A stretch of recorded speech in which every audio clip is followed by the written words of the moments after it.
So what's up mga kakri, para po sa high quality at solid na feeds para sa ating mga manok, ito po aking recommended na ipakain sa inyong mga panabong at siyempre sa inyong mga special na manok.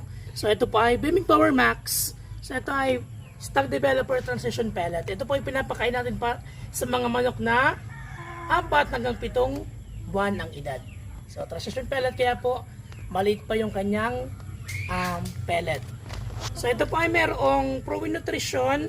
Ito ay merong Chromium Picolinate, Probiotics, Organic Selenium, Vitamins and Minerals. So high quality na feeds para po sa inyong mga pang-derby at mga special na manok or mga show type na manok.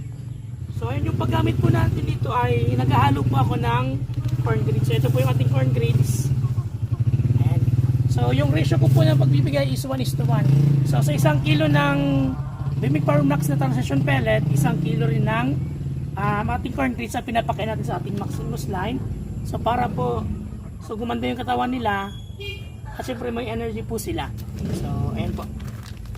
Solid na feeds para sa ating mga panabong, mga pang-derby at mga show type or mga exhibition type na manok. So Bimig Power Max, kakampi mo sa panalo. So ayun mga kakri, wag po natin kalimutang mag-heart, follow, share, and subscribe. Thank you for watching!